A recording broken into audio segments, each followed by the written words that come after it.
దాకా వెళ్తే 4G signal ఉండదు కంపల్సరీ. ఇక్కడ మళ్ళీ ఉంది ట్రావెలింగ్ కదా, మళ్ళీ అక్కడ 4G సిగ్నల్ లేకపోతే అది ఇబ్బంది అవుతుంది.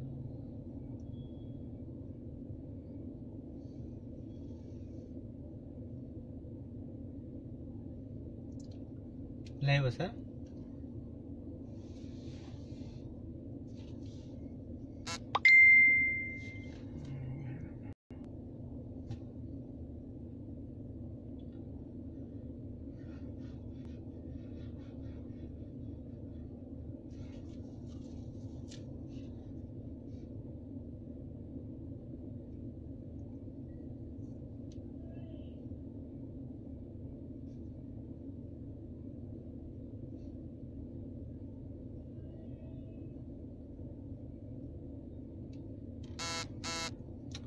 Good evening Kiran.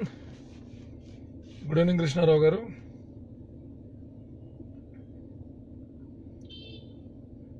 నా వాయిస్ క్లియర్ ఉందా?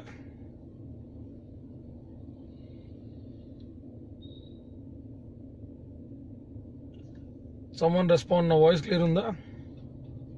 హాయ్ కళ్యాణి గారు. హాయ్ అండి.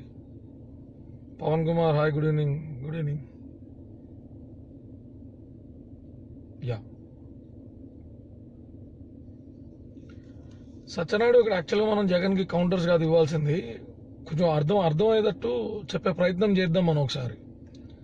అంటే ఎట్లా అంటే జగన్మోహన్ రెడ్డి గారు నాకో లేకపోతే ఎవరికో ఆయన ఎలా చెప్పాలి, వ్యక్తిగత విభేదాలు ఉండే స్థాయి కాదు. ఆయన తండ్రి సీఎం గారు, వాళ్ళ అబ్బాయి కింద ఆయన ఎంపీ కింద చేశారు, కోట్లాది రూపాయలు డబ్బులు సంపాదించారు. ఆయన అద్భుతమైనటువంటి వ్యాపార తెలివితేటలతో, వ్యాపార దక్షతతో ఆయన కొన్ని వందల కోట్ల రూపాయల నుంచి వేల కోట్ల రూపాయలు అభియోగాలు రీచ్ అయితే 1,00,000 కోట్ల రూపాయల దాకా సంపాదించాలని అయితే విన్నాం. మనం అందుకని ఆయన స్థాయికి వెళ్ళిపోయి ఆయన విమర్శించే స్థాయి కాదు కదా. ఇక్కడ అర్థం చేసుకోవాల్సింది ఏంటంటే పవన్ కళ్యాణ్ గారి అంశం వచ్చేసరికి ఏదో మూర్ఖపు విధానంలో జగన్మోహన్ రెడ్డిని మీరు ప్రశ్నిస్తున్నారు, చంద్రబాబు నాయుడు గారిని ప్రశ్నించట్లేదు అంటే ఈయనేమో అవినీతి పరుడు లేకపోతే ఆయనేమో పురుష పొంగోడు అని చెప్పే ఉద్దేశం కాదు ఇక్కడ.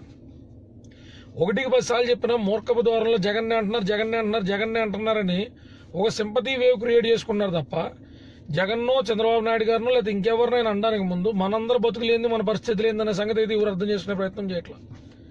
2,64,000 కోట్లు పైచిలుకు అప్పుల్లో ఉన్నది మన రాష్ట్రం. ఉమ్మడి ఆంధ్రప్రదేశ్ కింద విడిపోయిన తర్వాత కూడా మనకు వచ్చినటువంటి వాటా అప్పులు 2,62,000 కోట్లు చిల్లరి. అంటే సగటున ప్రతి మనిషి మీద 49,000 రూపాయలు, 950,000 రూపాయలు మన ప్రతి తల మీద.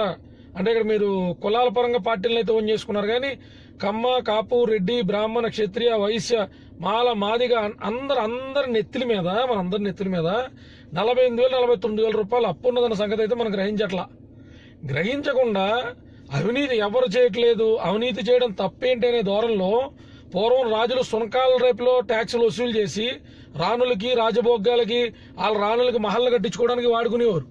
అలాంటి రాచరిక వ్యవస్థ వద్దనే మనం డెమోక్రసీని ఎంచుకున్న తర్వాత కూడా ఇప్పటికీ ఇంకా సిగ్గు సేరం లేకుండా మన డబ్బులే మనకి ఏదైనా 108 రూపాయలలోనో, కిలో 2 రూపాయలు బియ్యం రూపంలోనో, ఈ పార్టీ ఆ పార్టీ అని కాదు, ఏ పార్టీ అయినా మనకి ఇచ్చినటువంటి పథకాలన్నీ మన దగ్గర నుంచి మనం కొనుక్కునే టూత్ పేస్ట్ కానించి మనం వాడే కార్లు దాకా ప్రతి దాని మీద ట్యాక్స్లు వేసి ఆ వచ్చిన డబ్బుల్లోంచి పావలా మనకు పెడుతుంటే, 100 రూపాయల్లో పావలా మనకు పెడుతుంటే వాళ్ళ ఇంట్లకి మనం బానిసలైపోతున్నాం, వాళ్ళ కుటుంబాలకు బానిసలైపోతున్నాం.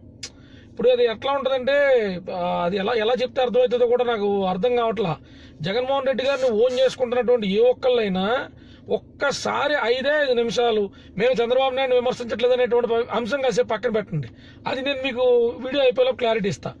జగన్మోహన్ రెడ్డి గారు వాళ్ళ తండ్రి గారి టైంలో అధికార దుర్వినియోగానికి పాల్పడ్డారా లేదా? అధికార దుర్వినియోగానికి పాల్పడ్డటువంటి సంగతి తేటతెల్లంగా కనపడుతుంది. మనకి తేటతెల్లంగా కనపడుతున్నా ఇంకా ఓన్ చేసుకున్నామంటే మనల్ని చూసి ప్రపంచ దేశాలు పెద్ద పెద్ద నవ్వులు నవ్వుతాయి. అంటే ఇక్కడ ఈ సిచ్యువేషన్ ఎలా వస్తుందంటే కులం అనే సెన్సిటివ్ అంశంలో మా ఓటు చేస్తే తప్పేంది, కమ్మోడని చంద్రబాబు నాయుడు తప్పులు చేయలేదా, స్టేలు తెచ్చుకోలేదంటే అంటే అవతలోడు గడ్డి గరిసాడు కాబట్టి మనం గడ్డి గరవాలి, లేదా మనం గడ్డి గరిసినా తప్పు కాదు ఎందుకంటే అవతలోడు కూడా గరుస్తున్నాడు కాబట్టి. అంటే ఆ రకమైన మైండ్ ఫ్రేమ్ లో ఉండిపోయి మధ్యలో పవన్ కళ్యాణ్ లాంటి మనం చేస్తే మనం ఏమంటున్నాం, ఏంది నాకు అర్థం కాదు. ప్రజా జీవితంలో జగన్మోహన్ రెడ్డి గడిపినంతగా పవన్ కళ్యాణ్ గడపట్లేదా? ఎవరి కోసం గడుపుతున్నారండి? ఆ రుచి ఏందో చూశాడు, ఆ అవినీతి సొమ్మేంటో తినడానికి రుచి మరిగాడు. రుచి మరిగిన తర్వాత కదా ప్రజల్లోకి వెళ్ళి వాళ్ళు కూడా పదవి తెచ్చుకోపోతే ఈ అక్రమాస్తులు ఇలా కరుగుతానే వెళ్ళిపోతాయి. ఏ ఉద్దేశంలో అయితే మనం సంపాదించుకున్నామో అవన్నీ నిలబెట్టుకునే పరిస్థితి లేదనే భయాందోళనలో కాదా ఇవాళ ప్రజల మధ్యలోకి వెళ్తుంది. ప్రజల మధ్యలోకి వెళ్ళి జగన్మోహన్ రెడ్డి గారు సాధించినటువంటి అంశాలు ఏమున్నాయి?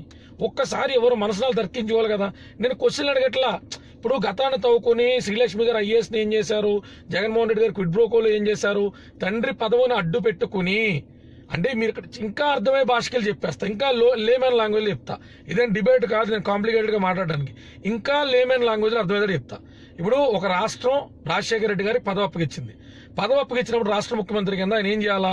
ప్రజా శ్రేయస్సు కొరకు ఒక ల్యాండ్లు తీసుకున్నా, ఎస్సీజెడ్లు ఇచ్చినా, ఏం చేసినా సరైన కంపెనీకి అలాంటి ఇవ్వడం జరిగితే ఆ కంపెనీ సరైన నిబద్ధతతో అనుకున్న టైం లైన్ లో ఆ చెప్పినటువంటి కంపెనీలు కట్టడం, అక్కడ ఉన్న నిరుద్యోగ యువతకి ఉద్యోగాలు రావడం, తద్వారా మన రాష్ట్రానికి కూడా ఇన్కమ్ పెరగడం, ఇలాంటి అంశాలు జరుగుతాయి.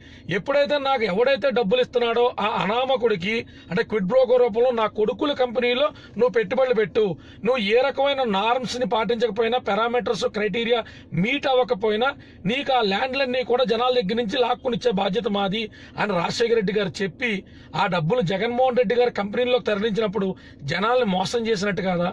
ఆ సొమ్ముకి, ఆ రుచికి అలవాటు పడ్డటువంటి జగన్మోహన్ రెడ్డి గారు ఎలాగ మళ్ళీ అధికారంలోకి వస్తాడని అడిగితే చంద్రబాబు నాయుడు ఎలా తీసుకొచ్చారని అడుగుతున్నారు మీరు. చంద్రబాబు నాయుడు తప్పు చేయలేదని అడుగుతున్నారు. చంద్రబాబు నాయుడు హెరిటేజ్ లో మోసాలు జరగలేదని అడుగుతున్నారు. అంటే ఇక్కడ జగన్మోహన్ రెడ్డి గారిని పదవిలో ఎందుకు అర్హుడు కాదో చెప్పే ప్రతిసారి చంద్రబాబు నాయుడు గారికి 2014లో పదవి ఎందుకు ఇచ్చామనేటువంటి అంశమే మాట్లాడతారు తప్ప, అవును సోదరా నమ్మి మనం ఇచ్చాం, రాజశేఖర రెడ్డి గారు ఆ రకంగా చేయకుండా ఉండాల్సింది, ప్రజాధనాన్ని దుర్వినియోగం చేయకుండా ఉండాల్సింది, ప్రజల ద్వారా వచ్చినటువంటి పవర్తో కొడుకు ఖజానా నింపకుండా ఉండాల్సింది అనేటువంటి మాట ఎవరైనా మాట్లాడుతున్నారా? ఏదో మీరు వేరు మేము వేరు అంటే అందరూ ఆంధ్ర వాళ్ళం కాదా? మనకి ఏదైనా డెవలప్మెంట్ వస్తే అందరం తిరగమా? మన అందరు కార్లు వేసుకుని సరైన రోడ్ల మీద ఎంతకాలం అయింది? సరైన రోడ్ల మీద మనం కార్లు వేసుకుని తిరిగి, బళ్ళు వేసుకుని తిరిగి ఎంతకాలం అయింది? ఇప్పటికీ అనారోగ్యం వచ్చిందంటే మధ్యతరగతి కుటుంబాల్లో 2 లక్షలు 3 లక్షల రూపాయలు ఖర్చు అవుతాయేమో అని భయాందోళనలో బతకట్లేదా? ఇప్పటికీ కిడ్నీ ఆపరేషన్లకో ఏదైనా చిన్న చిన్న వాటికో ఇప్పటికీ మనపురాలకి ముత్తుడికి వెళ్ళి మీ అమ్మగారులో మీ అక్కాల్లో బంగారాలు తాకట్లు పెట్టట్లేదా? అంటే ఇది ఎవరికి సంబంధించిన అంశం కాదా? పవన్ కళ్యాణ్ వచ్చేసరికే పవన్ కళ్యాణ్ కాపులు అనేటువంటి అంశం గుర్తొస్తుందా? అంటే పవన్ కళ్యాణ్ వ్యక్తిత్వం మీకు గుర్తురాదు, ప్రజలకు మంచి చేయాలనేటువంటి ఆలోచన మీకు గుర్తురాదు. చంద్రబాబు నాయుడు గారిని 2014లో ఆ రోజు ఉన్నటువంటి పరిస్థితుల్లో పూర్వ రాజకీయ అనుభవం ఉంది కాబట్టి ఏది తీసి ఏది పెట్టాలో, ఓ పక్కన కేసీఆర్ లాంటి ప్రాంత విద్వేషేమో ఓ పక్కన రూలింగ్ లోకి వచ్చాడు, ఆంధ్రాల పరిస్థితి ఏమొద్దో అలాంటి ఎలా డీల్ చేయగలుగుతాము?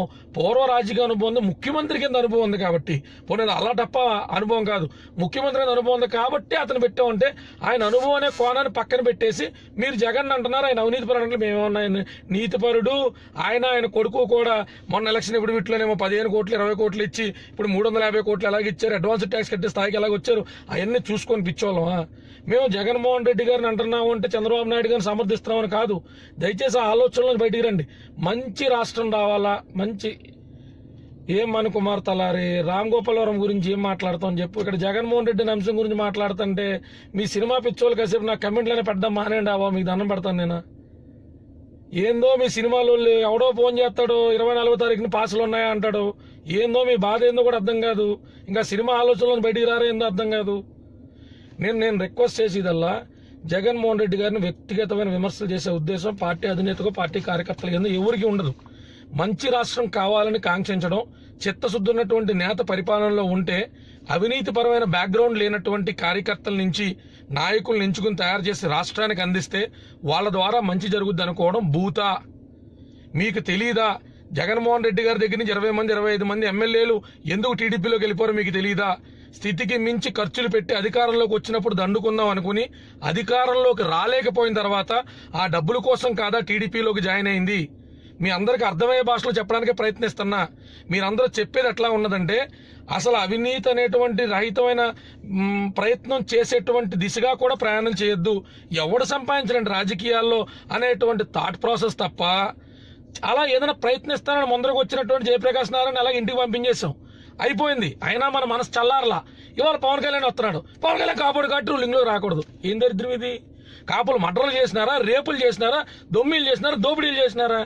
ఏం దరిద్రం ఇది? సంఖ్యాబలం ఎక్కువ ఉండడం వల్ల ప్రతి ప్రాంతంలో రెడ్లు ఉండరు, ప్రతి ప్రాంతంలో కమ్మోరు ఉండరు కాబట్టి వాళ్ళతో కాన్ఫ్లిక్ట్స్ ఉండవు. ప్రతి ప్రాంతంలో కాపులు ఉంటారు కాబట్టి వాళ్ళతో పొద్దున్న లేగితే ఏదో ఒక అంశాల మీద గొడవలు జరిగితే అది అందరినీ జనరలైజ్ చేసి మాట్లాడేస్తారా?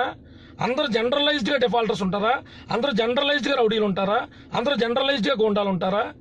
ఆ రకంగా అనుకుంటే ఇప్పుడు దాకా రాష్ట్ర ఖజానాను కొల్లుగొట్టినటువంటి కులాల గురించి జనరలైజ్డ్ గా అందరూ దొంగలు దోపిడీదారులు అంటే ఒప్పుకుంటారా? ప్రజాధనాన్ని దుర్వినియోగం చేసిన కులాలు రెండంటే ఒప్పుకుంటారా? అలా జనరలైజ్డ్ గా మాడే కుసంస్కారం అయితే నాకు లేదు, మా పార్టీ కార్యకర్తలు లేదు. కానీ ఇంకెన్ని రోజులు ఆడతారు ఇట్లా మైండ్ గేమ్? అందుకని కాసేపు సైకలాజికల్ మళ్ళీ పెద్ద పెద్ద ప్రశ్నలు సంధిస్తున్నట్టు ఆ ఫీలింగ్ ఏంది, ఆ ఇంటర్నల్ బిల్డప్ ఏంది? జగన్మోహన్ రెడ్డి గారిని అన్న వాళ్ళకి సూటి ప్రశ్నలు, పావలా కళ్యాణ, ప్యాకేజీ కళ్యాణ, ఏందా మాట్లాడేది? ప్యాకేజీలు తీసుకున్నారని ప్రూవ్ చేసే దమ్ము మీకుందా? ఎందుకు వచ్చినాయి? ఏమన్నా మాట్లాడితే బూత్ వీడియోలు పెట్టిస్తున్నారు. అసలు జేసీ దివాకర్ రెడ్డి గురించి వైఎస్ఆర్సీపీ కార్యకర్తలు మాట్లాడినటువంటి వీడియోలు చూసినారా? ఏమన్నా సంస్కారం ఉందా? ఇన్ని రోజులు ఇన్ని వీడియోలు పెడుతున్నాను, ఎక్కడైనా బూత్ మాటలు మాట్లాడటం జరిగిందా? మన అంశాన్ని చెప్పే ఉద్దేశం కాకుండా భావోద్వేగాలను వ్యక్తపరుచుకుంటే, మనం అరిసేసుకుంటే కరిసేసుకుంటే ఏమైనా ఉపయోగం ఉందా? అందుకని దయచేసి ఒకసారి అర్థం చేసుకునే ప్రయత్నం చేయండి. అధికార దుర్వినియోగం ఇరు పార్టీల్లోనూ జరిగింది. ఇరు పార్టీలోనూ అధికార దుర్వినియోగం జరిగింది కనుకే ఒక కొత్త పార్టీ యొక్క ఆవశ్యకత ఉంది. వాళ్ళకి ఎంత పెద్ద కేడర్ ఉంది, అంత పెద్ద కేడర్ ఉంది. ఎవరిని ఉద్ధరించడానికి ఆ కేడరు? పోనీ ఆ కేడర్కి ఏమన్నా మంచి జరిగిందా? మనిషికి వచ్చి 2 లక్షల రూపాయలు ఫిక్స్డ్ డిపాజిట్ ఇస్తారని నారా లోకేష్ చెప్పడం ఏందో, ఆ ఫిక్స్డ్ డిపాజిట్ వేసి గొర్రెల్ని కొన్నట్టు, పశువులను కొన్నట్టు కార్యకర్తలు కొండానండం ఏందో నాకైతే ఏం అర్థం కాల. పవన్ కళ్యాణ్ గారి ఆలోచన సుస్పష్టమైన ఆలోచన. చక్కటి ప్రభుత్వ నిర్మాణం చేయాలా, చక్కటి మంత్రివర్గ విస్తరణ చేయాలా, చక్కటి మంత్రుల్ని, అంటే అందరినీ మంచోళ్ళు తీసుకొస్తారంటే సాధ్యమైన ఎక్కువ మంది తీసుకొస్తా అంటున్నాం. అంటే మేము కూడా మంచోళ్ళని నమ్మి తీసుకొచ్చిన వాళ్ళు కూడా అందులో అవినీతి పరులు ఉండొచ్చు, చక్రమార్కులు ఉండొచ్చు. కానీ ఏ రకమైన ఇన్స్టిట్యూషనల్ బ్యాక్గ్రౌండ్ లేకుండా ప్రజలకు మంచి చేయాలని తెలివైన ఇంటలెక్చువల్స్ ని, తెలివైన యంగ్స్టర్స్ ని రాజకీయాల్లోకి తీసుకొచ్చినప్పుడు అరే ఎంత తింటాం దిక్కుమాలిన సొమ్ము, 10 కోట్లు 20 కోట్లు 50 కోట్లు దాటిన తర్వాత కూడా 100 కోట్లు తినేస్తున్నారంటే ఈ డబ్బులన్నీ ఏం చేసుకున్నారో అర్థం కాని పరిస్థితిలో ఉంది. ఎన్ని డబ్బులు సంపాదించినా దిక్కుమాలి పడుకునేది అదే రూమ్. 1.5 టన్ కాస్తే 2 టన్ ఏసీ పెట్టి పడుకుంటాం.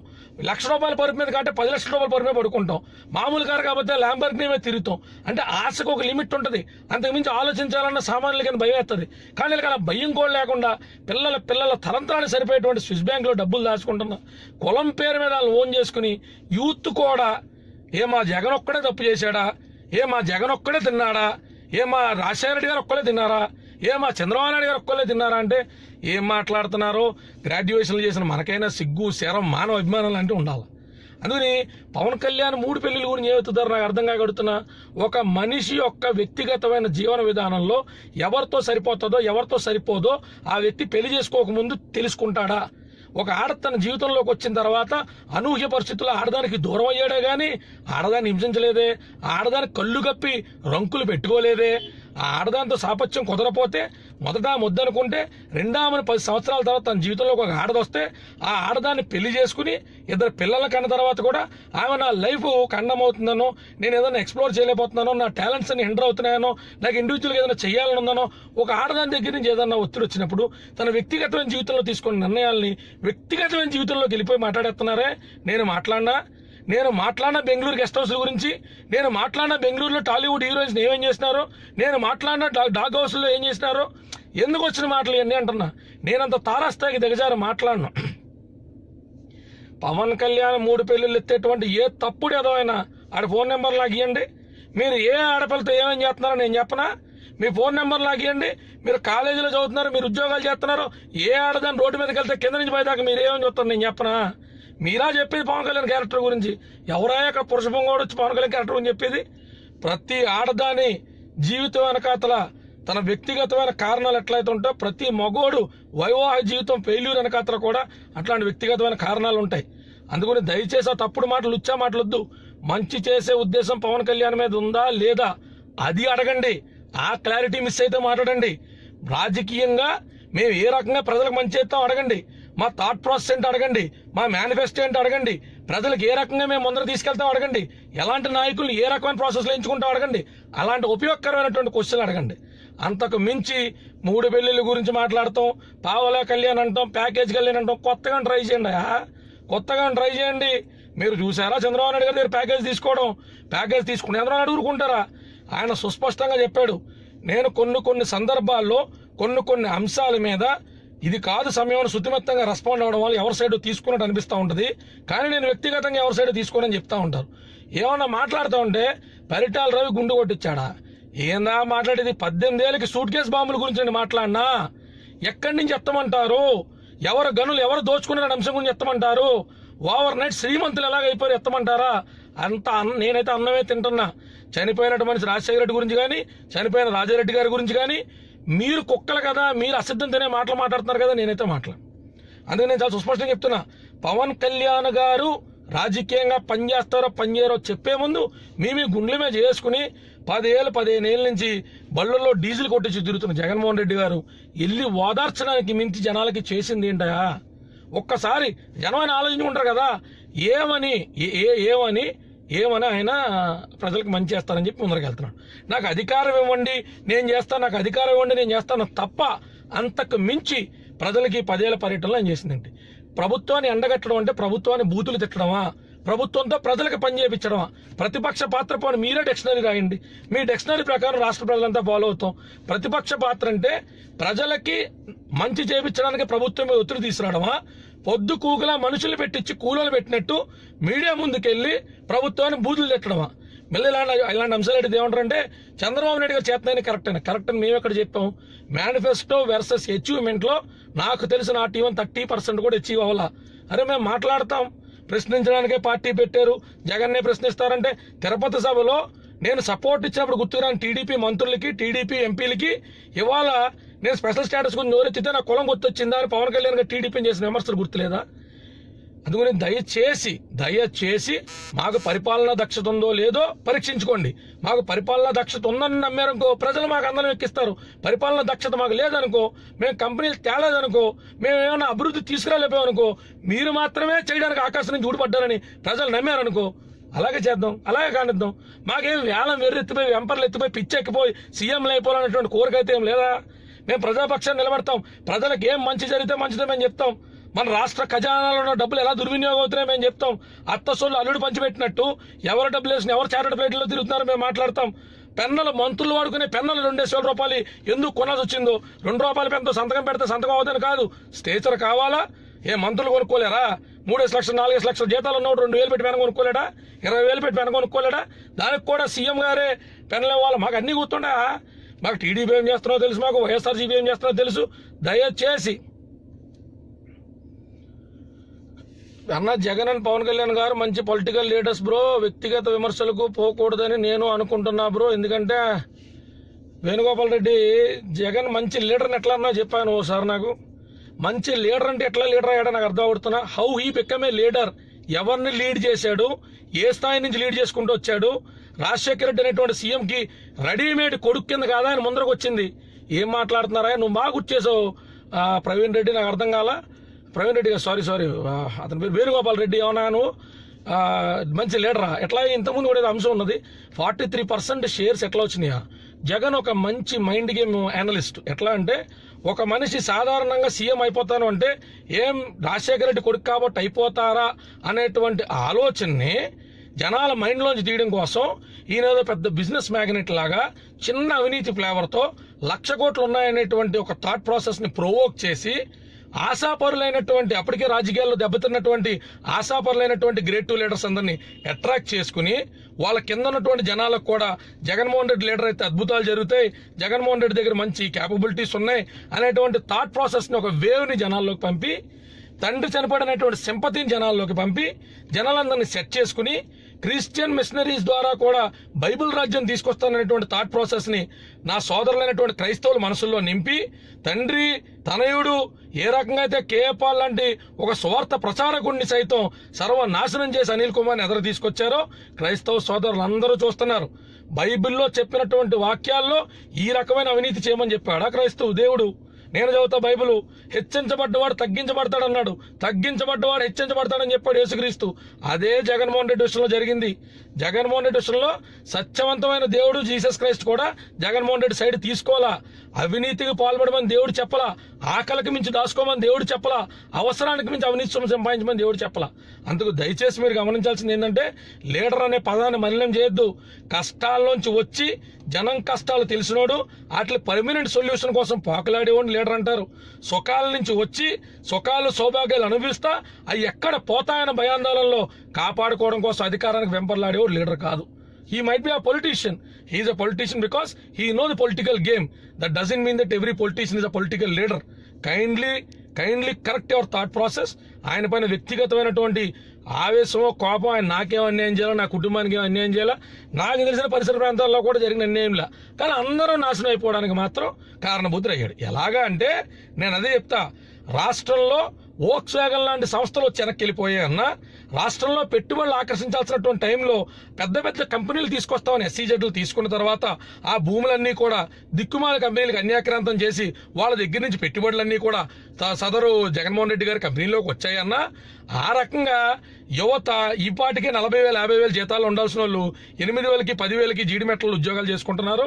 మంచి మంచి పొజిషన్లో ఉండాల్సిన కుర్రోళ్ళు అమెరికాలో వెళ్లాల్సిన వాళ్ళు ఈయన చెప్పినటువంటి ఫ్రీ ఎడ్యుకేషన్ అనేటువంటి ఆ ఓకదంపుడు దాంట్లో పడిపోయి ప్రభుత్వ ఉద్యోగాలు కొట్టాల్సిన వాళ్ళు, డిగ్రీలు చదువుకుని ఈ పాటికి 20,000 30,000 జీతాలు ఉండాల్సిన వాళ్ళు ఇంజనీరింగ్ మాయాజాలంలో పడి ఆ సబ్జెక్టులు ఎందుకు చదువుతున్నారో దేనికి చదువుతున్నారో తెలియకుండా ఏటా 70,000-80,000 మంది ఇంజనీర్లు బయటకు వచ్చి మన రాష్ట్రం ఇంజనీరింగ్ ఆధారిత రాష్ట్రమా, ఎంతమంది అవుట్పుట్ బయటకు ఇస్తున్నాం, అన్ని కంపెనీలు పోని పెట్టాం అనేటువంటి లెక్కలు కూడా పొరపాటున వేసుకోకుండా ప్రజలకి పావలా జల్లి 99.9 రూపాయలు ఆయనే తీసేసుకున్నటువంటి మహానుభావుడు, ఆ గొప్ప వ్యక్తి. అందుకు నేను చనిపోయిన గురించి అయితే మాట్లాడదలుచుకోవాలా. జగన్మోహన్ రెడ్డి లీడర్ని ఏ ఫ్యాసినేషన్ లో మాట్లాడుతున్నారో దయచేసి మీ ఫ్యాసినేషన్ కలెక్ట్ చేసుకోండి. 30-40 బళ్ళు వేసుకుని తిరుగుతా, పులివెందులో జనాలు వేసుకుని తిరుగుతా, అక్కడ ఉన్నటువంటి వాళ్ళ ఆర్థిక స్థితిగతులను చేతిలో గుప్పుడులో పెట్టుకుని వెనకాల మంది మార్బాలనే స్థితి లీడర్లు అవ్వండి. జనాలకి ఏదో చేస్తామన్న ఆశ ఉంటుంది, ఒక్కొక్కరికి ఒక్కొక్క రకమైన ఎమోషనల్ అటాచ్మెంట్ ఉంటుంది. క్రైస్తవ సోదరులకేమో జగన్ వస్తే క్రైస్తవరంగా డెవలప్ అవుతాం. ఆ తప్పు ద్వారంలోంచి ఆ మిత్రులకు కూడా ఎక్స్ప్లెయిన్ చేస్తా, ఇది సెక్యులర్ కంట్రీ, ఎవరు వచ్చినా ఎవరు రాపోయినా మీ మత విశ్వాసాన్ని కాపాడుకోవడం అనేటువంటిది మీ హక్కు, మీ మత ప్రచారం అనేటువంటిది మీ హక్కు. అది ఎవరు వచ్చినా ఎవరు రాకపోయినా ఆపలేరు, దాన్ని పెంచలేరు. స్వతహాగా మీ మతాన్ని మీరు ఎదురు తీసుకెళ్తున్నటువంటి మీ ఇండివిజువల్ ఒపీనియన్.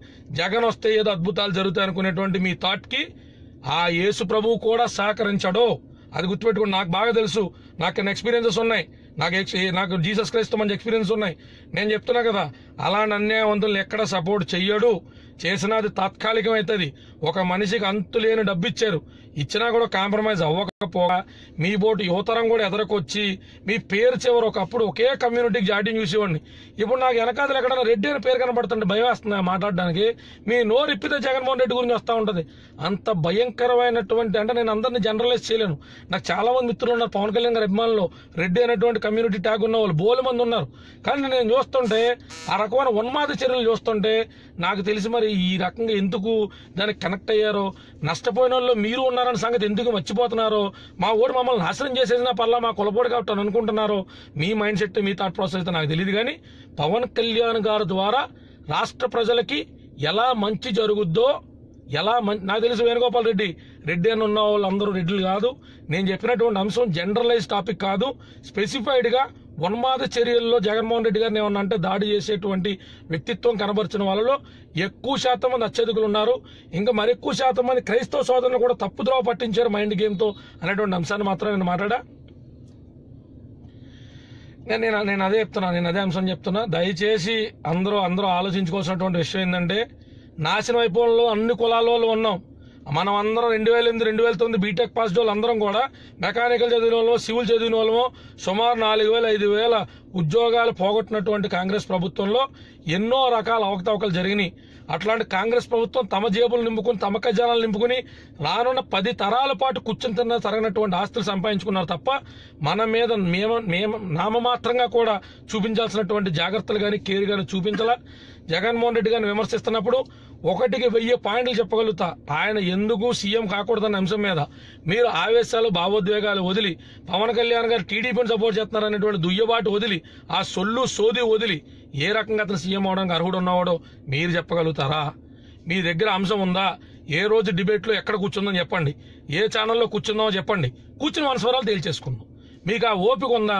లేదు మాకు సిగ్గు శరం లేదు, మేము ఇంతే, మేము నాశనం అయిపోయినా పర్లా, మా పిల్లలు నాశనం అయిపోయినా పర్లా, ఇదే గొంతల రోడ్లలో పంపిస్తాం, ఇదే రకమైన ఫెసిలిటీస్తో మా నెక్స్ట్ జనరేషన్ కూడా పెంచుతాం, మాకు మంచి అన్నది ఎక్కదో, మంచి చేస్తాను ముందరకు వచ్చేవాళ్ళు మాకు అవసరం లేదు, మేము ఈ సాంప్రదాయ రాజకీయాలకు అలవాటు పడ్డాం, మాకు 25 కోట్లు 30 కోట్లు ఖర్చు పెట్టి ఎమ్మెల్యే కంటెస్టెంట్లే ఇస్తాం, వాళ్ళ మా మీద ఎక్కి సవారీ చేసి 500 రూపాయలు తలా 5 సంవత్సరాలకు కొనుక్కున్నా మేము తలా 5 సంవత్సరాలకు 500 రూపాయలకే అమ్ముకున్నానే ప్రోత్సహిస్తాం అని మీరు చెప్తే చాలా చాలా సంతోషిస్తాం. మీ ఆలోచన పరిపక్వతగా దాన్ని వదిలేస్తాం, మీ విజ్ఞతగా వదిలేస్తాం. నేను వీడియోల కింద కమెంట్లు కూడా డిసేబుల్ చేయట్లా, యూట్యూబ్లో మీరు పెడతా ఉంటేనే కదా మీ క్యారెక్టర్ ఏంటన్నది మాకు తెలిసింది. మీరంతా వచ్చి ఏం మాట్లాడుతున్నారంటేనే కదా ప్రపంచానికి కూడా ఏ రకమైన ఉన్మాదులు జగన్మోహన్ రెడ్డిని ఇష్టపడుతున్నారనేటువంటి విషయం తెలిసింది. అందుకు దయచేసి మీరు పవన్ కళ్యాణ్ గారిని విమర్శించే దాంట్లో రాజకీయాల్లో విమర్శ అతి సహజం.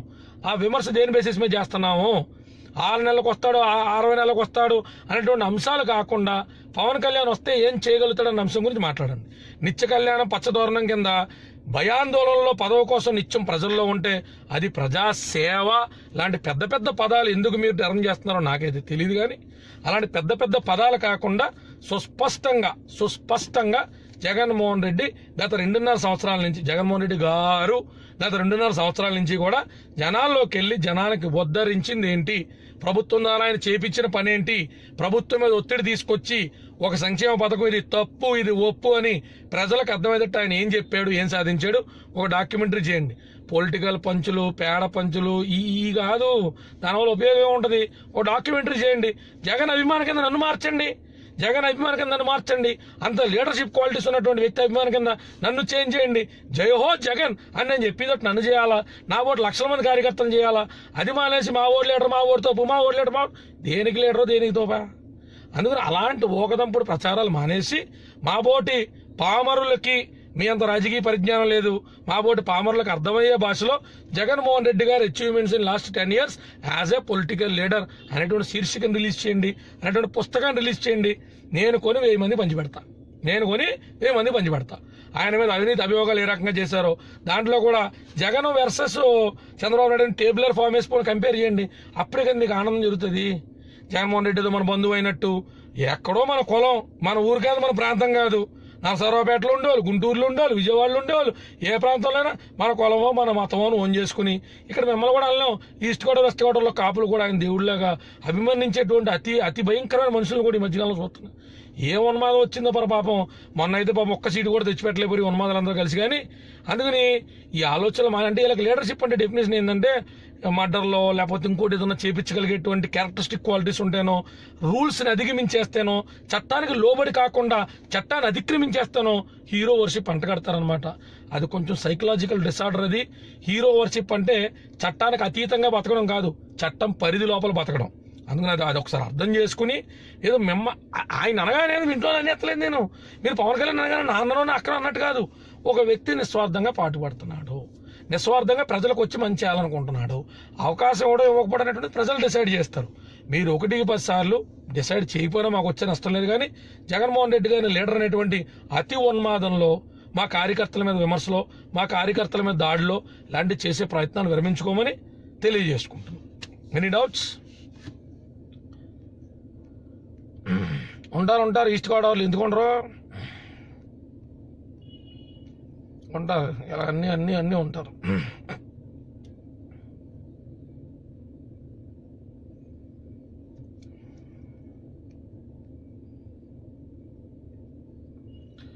Fine guys, all the best. జై జనసేన. మళ్ళొక్కసారి రివ్యూ చేస్తున్నా, లీడర్ అని చెప్పడానికి ముందు ఒకసారి మనసా వాచా కరిమేనా 10 ఏళ్ళు కాంగ్రెస్ సుమారు రెండు టర్మ్లు అయితేనే, జగన్మోహన్ రెడ్డి గారి పర్యంతం అయితేనే ఇన్ని రకాల మనుషులు మనస్తత్వాల మధ్య ఏం జరుగుతుందని గమనించండి. లీడర్షిప్ అంటే ఆడ రాయలసీమ నుంచే కంపల్సరీ రావాలనేటువంటి థాట్ ప్రాసెస్లోంచి బయటికి రండి. రాయలసీమ నుంచే ఖచ్చితంగా లీడర్షిప్ ఎందుకు రావాలో ఒకసారి దయచేసి చెప్పేటువంటి ప్రయత్నం చేయండి. మా మూడోళ్ళకి అర్థమయ్యేది చెప్పండి. రాయలసీమ నుంచే లీడర్షిప్ ఎందుకు రావాలా, పోనీ అలా వచ్చిన లీడర్షిప్స్ ఎవరో కూడా రాయలసీమను కూడా ఎందుకు ఉద్ధరించలేకపోయారు. రాయలసీమ ప్రజల్ని మభ్యపెట్టి మోసం చేసి ఆ జిల్లాలు దాటి జగన్మోహన్ రెడ్డి గారు వెస్ట్ గోదావరి వచ్చి ఎందుకు పార్టిసిపేట్ చేయరు, ఎందుకు పోటీ చేయరు, చిత్తూరు వదిలే చంద్రబాబు నాయుడు గారు ఎందుకు వచ్చి ఆంధ్రాలో పోటీ చేయరు లాంటి అంశాల మీద మనసు పెట్టండి. అలాంటి అంశాలు మేము మనసు పెట్టడం మానేసి ఎవరొచ్చినా వాళ్ళ పావలా కళ్యాణం ప్యాకేజీ కళ్యాణం అయిపోతారు, ఎవరొచ్చినా లేదా దిక్కుమాలేదు లేకపోతే వీళ్ళు మాత్రమే రాజకీయాలు చేయడానికి వచ్చారు, వీళ్ళు మాత్రమే ఆకాశంలో చూడబడ్డారు రాజకీయాలు చేయడం. అయ్యే రాజకీయాలు మాకైతే అర్థం కాదు. మరి వీళ్ళు చేసే స్పెషల్ రాజకీయాల్లో ఇన్నాళ్ళ పర్యంతంలో కూడా ఎక్కడ ఏ డెవలప్మెంట్ ఎందుకు నోచుకోలేదో నాకైతే తెలియదు. నేను చిన్న పిల్లడప్పుడు నుంచి ఇప్పుడు దాకా మా ఊరు ఎట్లా ఉంది అట్లే ఉంది. ఎవరు స్వశక్తితో వాళ్ళ డబ్బులతో వాళ్ళు ఇల్లు బిల్డింగ్లు కట్టుకున్నారు తప్ప పెదవులు చేసి వచ్చినది ఏమీ లేదు. అందుకని ఇలాంటి అంశాలు మేము మాట్లాడండి, ప్రజలందరినీ కలిపి మాట్లాడండి. అండ్ కొంతమంది మిత్రులు కూడా అడుగుతూ ఉన్నారు కాపు అంశం గురించి ఎందుకు మాట్లాడుతూ ఉంటారన్నా, నాకు తల్లిదండ్రుల ద్వారా సంక్రమించినటువంటి కులం దాని గురించి మాట్లాడకుండా నేను వాటిని పక్కన పెట్టేసి అలాంటి దిక్కుమాల రాజకీయాలు నేను చేయలేనండి. నాకు తల్లిదండ్రుల ద్వారా వచ్చిన కమ్యూనిటీ గురించి ఏదైనా అంశం వస్తే నేను మాట్లాడితేనే ఇతరులకి మంచి చేయగలుగుతానండి. ఆ నమ్మకం నేను ఇతరులకు కల్పించగలుగుతాను. ఖచ్చితంగా ఇంకోటి మంచి చేయడం అంటే తల్లినో తండ్రినో కులాన్నో మతాన్నో ప్రాంతాన్నో వదిలేయాలనేటువంటి అంశం అయితే నాకు తెలియదండి. అందుకు దయచేసి నా కులం గురించి ఏ అంశం ఉన్నా నేను మాట్లాడతాను. అది నాకు తెలియకుండా యాక్సిడెంట్లుగా నా తల్లిదండ్రుల ద్వారా సంక్రమించినటువంటి ఒక ఆస్పెక్ట్ కాబట్టి నాకు ఆ పెచ్చ అయితే లేదు.